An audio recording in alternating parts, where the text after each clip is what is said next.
Hey, I'm Decathlon Gamer, and welcome back to Draft Day Sports College Basketball. This is episode number 46. We're 4 games into the season, and we're only 2-2. Yet we have a 35th net ranking, and are so far grabbing 33.8 rebounds per game, which is very high. Here's the thing about the season so far. We've only played one home game. We've had 3 road games. We lost a fairly close one against a much higher tiered Austin P. And then we won at home. And then we had to play Colorado, who is in the 4th tier, and we lost by 21. We bounced back with a win on the road at a decent North Dakota team and won by a lot in that game. The encouraging thing for me, not only is the net ranking suggests that we are much better, which I'm not sure where you get that from the 2-2, but a much better team than our record suggests. It's early. It's very early. And we've had a very difficult schedule so far. But it's encouraging that we also have an easier schedule coming to an extent. It's almost all road games for this non-conference schedule, so it's really tough just overall. But Boston 1-3, Vermont, okay, they're 2-1, but then we're at home against a 1-2 team. Portland State 2-2, but we've been crushing them in recent years. Elon 0-4, and that's home. George Mason on the road, but they're 1-2. And then TCU, one tough game right at the end of the non-conference schedule on the road. That's a good team. That's going to be a difficult game. But there's definitely some winnable games coming up. Let's see how we perform. Let's see if we can right the wrongs. If the net ranking suggests we are fairly good, we'll see if that's actually the case and see if we can improve that record here during the non-conference schedule. I would say, looking at this, though, you're probably looking at a loss against TCU, and somebody along here is probably going to beat us as well. So 7-4, I'd be pretty happy with that. 2 games left to go in the non-conference schedule. We're at 6-3, so the prediction of 7-4 is looking like it's got a good chance, but there is a chance that we lose both of those games, as it is 2 of the tougher opponents, both on the road. And again, we've only played two home games so far, winning both of those, and 4-3 on the road, or 3-3 on the road, whichever the case may be. Anyway, looking at the team stats, I was primarily looking at how's Williamson doing, how's Cooper doing, how are some of the backups faring, and does Alex Rice need more time? Well, it turns out that Doug Hyde's doing really well, probably our best player so far. He's shooting decently at 42%, not quite as good as some of the guys around him, but not terrible. And a lot of that's a good at almost half of his attempts are 3-pointers, and 38% from there is fairly good. Houston also shooting a lot of 3-pointers. Good from free throw for both of those guys. And Hyde is actually our leading rebounder at 6.5 a game. Yeah, a small forward getting the most of the rebounds. Speaking of rebounding, Lindquist 5.5 a game. Cooper just 4. And Alexander is getting right about 6 a game. So Cooper is getting the fewest. And these 3 guys are actually on really, really similar minutes. So field goals, 61% from Alexander. He's getting close range, and he is converting well. But Cooper's shooting well. Lindquist is doing okay. Lindquist does have the majority of 3-pointers attempted per game, so that's a factor. Alexander, as predicted, is terrible from the free throw line at 45%, but he's at least, making a little over 1 a game, and it's only on 2.7 attempts. It's not like he's 30% while taking 6 attempts, where he's only making a couple, missing us a ton of opportunities. He's drawing fouls, which is good. Cooper, who apparently can't play defense at all, is the 2nd leading steals guy on the team. So I think that assessment is quite inaccurate. In terms of turnovers, he's helping protect the ball. Nobody's doing a terrible job, though Eric Reed, handling it, is giving up quite a few turnovers. The only guy who's getting in foul trouble is Alexander, but at 3.3, it's not like he's getting 4 or 5 a game. It's a few fouls. Scoring spread out amongst a lot of guys, though Barry Houston is leading the way with that And most of that's he's the highest volume shooter. He's got 13 attempts a game. And at 45% with 4.5 3-pointers, that's decent. What's not decent is Eric Reed. Eric Reed is just straight up missing most everything. Barely over 25%. Only making a couple shots a game on nearly 8 attempts is terrible. 20% from 3, contributing factor, but just terrible. Especially when he's, as a point guard, only shooting 47% from free throw. And with 4 turnovers. The one good thing he is doing is getting 5 assists per game. When compared to McMillian is not shooting great either. Not shooting great from free throw either. His assists, scale-wise, would scale up to about 4 when we take the minutes into account. The steals would scale up a bit, though. But the turnovers would be higher than Reed as well.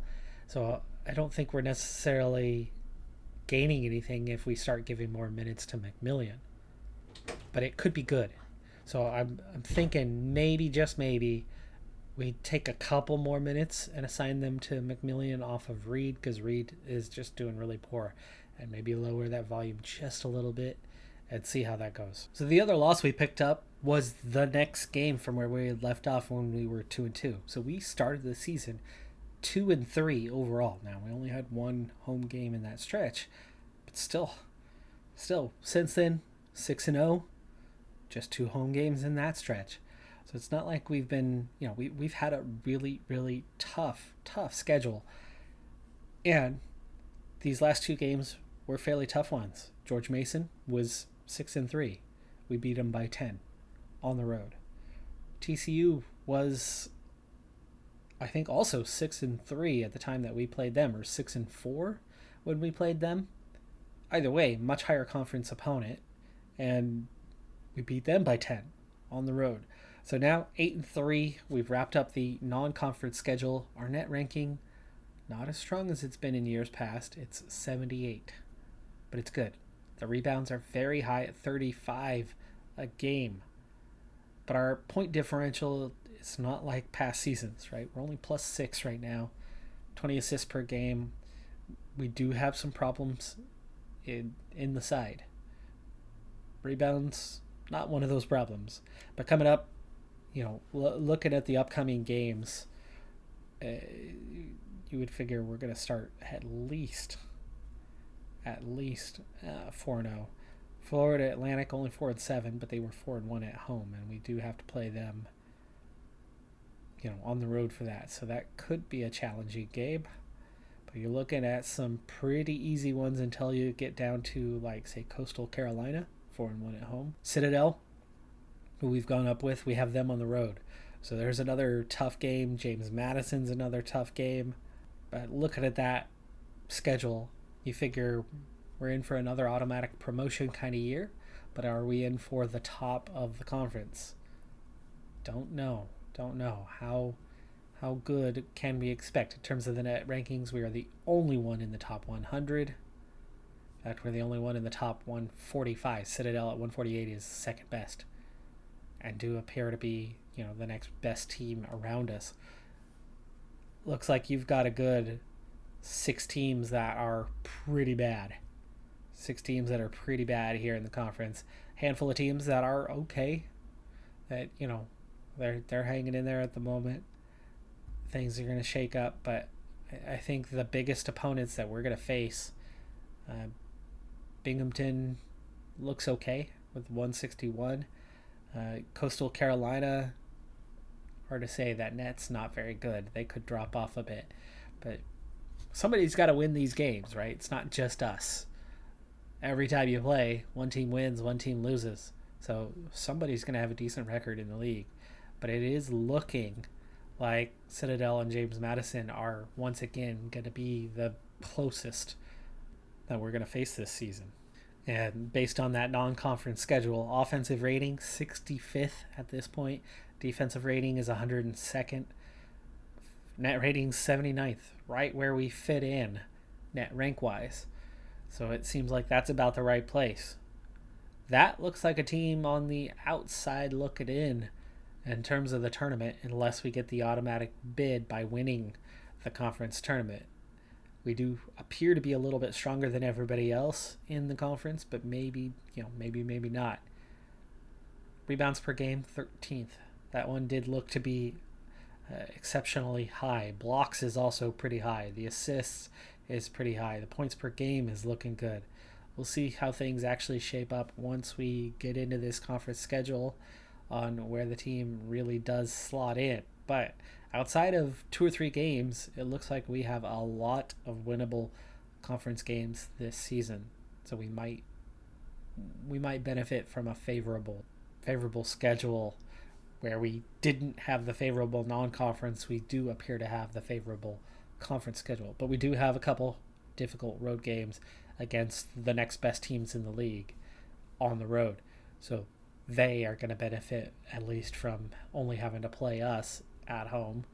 So we'll see if that actually puts us in that top position or if we're only about third come the end of the conference schedule. 2 home, 2 away, 4 easier opponents to start our conference schedule led to a comfortable 4-0 beginning, and we're the only 4-0 team right now.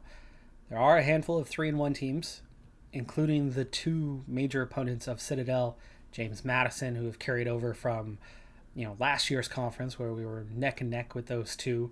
Citadel winning the regular season, James Madison knocking us out of the conference tournament. And they look to, again, be those primary opponents. Emerging from everybody else, Binghamton struggling at 2-2 so far. But we don't know how much of that was at home. They're only 3-0 at home, 4-8 on the road. So they were probably at home potentially for all 4, you would think, of those games. Or at least for 2 road games that they lost. Samford standing out at 3-1. Also, I had forgotten to so far go in and check all the teams. I've done that now, so all of the teams are updated. Like Samford, for instance, was known as something else, something similar to Binghamton. I think they were like Binghamton or something along those lines. But anyway, a couple major changes in terms of name, but most of them were just mascot updates. Dartmouth was the other big change. 2 more games, 6-0. 5-1 for James Madison as the main contender. Citadel losing twice to drop to 3-3. Ouch for them. Big time struggles there. And then a few 4-2 teams. So you figure Citadel's still got to be in with a shout. Binghamton still has a good net ranking, so they might still be able to recover. And then you're looking at a few bad teams that have managed to go 4-2, at least according to their net rankings. James Madison, definitely climbing though. They're doing well. For us, we've moved up 6 wins, 12 in a row. But that net ranking's still only climbing slightly. It's still only 61st. Likewise, the more detailed stats, the rebounds have slipped down a bit. Still really good though. It's probably coming down to facing weaker defenses or scoring more points, meaning there's fewer offensive rebound chances. So our overall total is still quite high, but we're getting about 1 fewer per game now. And actually that's the average coming down by 1 fewer per game. We played 11 games before. We played 6 since then. So that's about 2 a game less than what we were getting before. Offensive rating climbing up a bit though, 34th. Defensive rating is 21st. Net rating 23rd.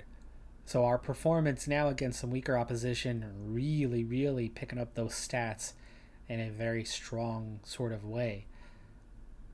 Our net ratings, not terribly far off the overall lead.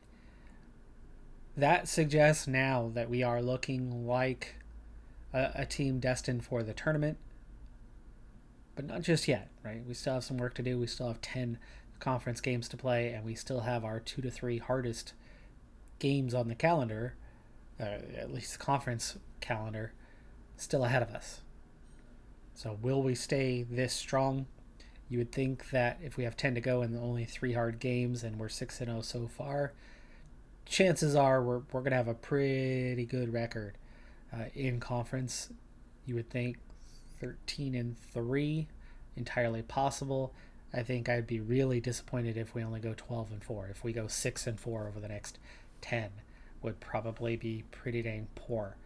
I wouldn't be terribly surprised to see us at, say, 14-2, but I think 13-3 is probably the most likely, just because we do have some hard games. We're starting to get later into the season, 10 games into the conference schedule, and we are 9-1. We did finally take on a loss. It was a road loss, and it was not one of the better teams. I'm trying to remember. Actually it was Southeast Louisiana, I think, who beat us. They are a perfect 8-0 at home this season, 1-12 on the road. Just goes to show that they can play in one house, but they can't play in other houses. But at 7-3, they're not that far behind us. 2-game cushion. Meanwhile, Citadel bouncing back. They're 6-4 now. They've certainly improved from their slower start, and that is our next game. And on the road, I was planning on showing that one live, but at this stage with a 2-game cushion, and we're only likely to lose a couple more times, and everybody else is still likely to lose at least one along the way, I think we're gonna probably be fairly comfortable at the top of the league. But this next game very well could be a loss, but that net is definitely showing that we are well ahead of everybody else, besides maybe just James Madison offering a significant challenge here in the Citadel. Do get the win. We lose by 7. That's going to hamper things a little bit, especially when we have James Madison on the road coming up here fairly soon as well. New Orleans at home for the next one. Should be a win to bounce back, and we'll see before that James Madison if that's going to be a pivotal game or whether we're still on track. Now remember, our regular season standings only matter as far as finishing in the top 3 to guarantee automatic promotion, because the conference championship, as we do bounce back with a win, the conference championship goes to the conference tournament winner. And for that one, it's only the seeding, and the seeding doesn't necessarily matter. If you're one of the best teams, you're going to play one of the best teams along the way. You're going to have to knock off the best teams along the way. So your seeding doesn't mean much. You just need to finish in the top 3. So James Madison is up next, but they lost both games. They dropped to 7-5, which means even if they beat us as we go on the road to them here, we still have a 2-game cushion. And somehow it's Presbyterian and Northern Kentucky on 8-4 records. Therefore, not too worried about it. Citadel actually lost their other game. They beat us, and then they turned around and lost to whoever in that next game, keeping our cushion above everybody else. Like I said, I didn't expect that we were going to be any more than about 13-3. Right now, we only need to go 3-1 down the stretch here to even make that happen. Next 3 are all road games, and we're starting with James Madison. We get the big win, 82-69. We've had just those 2 losses so far, and we keep that going. Couple more road games ahead of us, but Toledo's just 4-20 overall. Samford looks to be a challenge. They're a near 500 team, and we're on the road. So no guarantees on this game. We're now on to the game day for that one. We'll see what happens. Williamson was the leading scorer in that last one. Samford do beat us. Told you that there was certainly no guarantee. We lost by 16. Houston managed to get 17 points. Reed had 7 assists. Lindquist had 11 boards. But somehow they scored 87 points. 71 would just about be enough in conference with our defense most days. But we didn't even come close. We lost by a pretty wide margin. 11-3 though, with 2 to play, we are now guaranteed a top 3 position. Northern Kentucky at 10-4, Presbyterian at 9-5. Both have a chance at catching or passing us, but nobody else will. So we've done enough to earn the automatic promotion. We've got 2 more games to go in the conference schedule. Let's go ahead and finish that part of the season up real quick. Next episode, we'll pick up with the tournament play. Now we finish on a high note, winning both of those final 2 games.